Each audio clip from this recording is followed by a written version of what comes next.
2 ವರ್ಷವಾದರೂ ಕಾಮಗಾರಿ ವಿಳಂಬ ಆದ್ರಿಂದ ಸರ್ಕಾರದ ವಿರುದ್ಧ ಕೈ ಶಾಸಕ ಅಸಮಾಧಾನ ಪಟ್ಟಿದ್ದಾರೆ. ಬೆಳಗಾವಿ ಜಿಲ್ಲೆ ಕಾಗವಾಡ ತಾಲೂಕಿನ ಐನಾಪುರ ಪಟ್ಟಣದಲ್ಲಿ ಕಾಗವಾಡ ವಿಧಾನಸಭಾ ಕ್ಷೇತ್ರದ ಕಾಂಗ್ರೆಸ್ ಶಾಸಕ ರಾಜು ಕಾಗೆ ಹೇಳಿಕೆ ನೀಡಿದ್ದಾರೆ.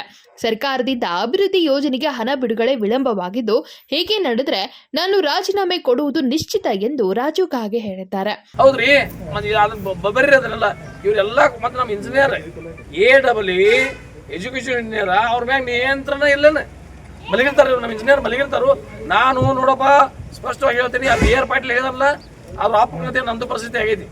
ಬಿ ಆರ್ ಪಾಟೀಲ್ ಹೇಳಿದಾರಿಲ್ಲ, ಏನೇ ಹೇಳ್ತ ಅದೇನು ಸುಳ್ಳಲ್ಲ, ಅದು ಕರೆನೇ ಐತೆ. ಅದು ನಂದು ತಗೋರಿ. ಅದನ್ನ ರಾಜು ಕಾಗೆ ಅವರು ಬಿ ಆರ್ ಪಾಟೀಲ್ಗೆ ಬೆಂಬಲಿಸು. ಮತ್ತೆ ಇದನ್ನ ನಾನು 2 ವರ್ಷ ಆಯ್ತ್ರಿ ಕಾಯಿ ಹೊಡೆದ. ವಿಶೇಷ ಅನುದಾನ ಕೊಟ್ರೆ ಇದನ್ನ ತಗೋರಿ, ಸೀರಿಯಸ್ ಐತಿದಾವ ಇಲ್ಲಿವಲ್ಲ. ವಿಶೇಷ ಅನುದಾನ ಮುಖ್ಯಮಂತ್ರಿ ವಿಶೇಷ ಅನುದಾನ 25 ಕೋಟಿ ಕೊಟ್ಟರು.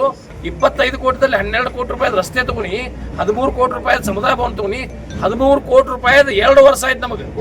ಎಂದು ಕೊಟ್ಟಿದ್ದಾರೆ ಅದನ್ನ ಅನುದಾನ, ಎಂದು ನಾವು ಪ್ರಪೋಸಲ್ ಕೊಟ್ಟಿದ್ದೀವಿ, ಇದುವರೆಗೆ ವರ್ಕೌಟ್ ಕೊಟ್ಟಿಲ್ಲ. 13 ಕೋಟಿ ರೂಪಾಯಿ ಮುಖ್ಯಮಂತ್ರಿಯ ವಿಶೇಷ ಅನುದಾನದಲ್ಲಿ 72 ಸಮುದಾಯ ಭವನಗಳಿಗೆ ಇನ್ನೂವರೆಗೆ ವರ್ಕೌಟ್ ಕೊಟ್ಟಿಲ್ಲ. 25 30 ಇದೆ. ಈಗ ನನಗೆ ಇವ್ರಿಗೆ ಕೇಳಿ ನಾನು ವಾಲಿ ಅವರಿಗೆ 25 ಕೊಟ್ಟಿದ್ದೇವ್ರಿ, ಉಳಿದು ಯಾಕ 2 ವರ್ಷ ಬೇಕು ಒಂದು ಕೆಲಸ ಮಾಡ್ಲಕ್ಕ.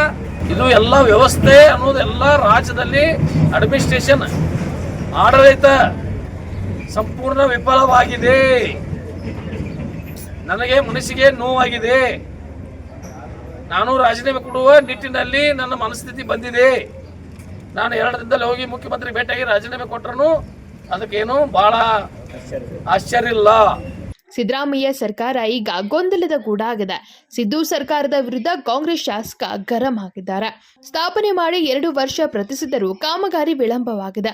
ಅಭಿವೃದ್ಧಿ ಕೊರತೆ ಹಿನ್ನೆಲೆ ಸರ್ಕಾರದ ವಿರುದ್ಧ ರಾಜು ಕಾಗೆ ಅಸಮಾಧಾನ ವ್ಯಕ್ತಪಡಿಸಿದ್ದಾರೆ.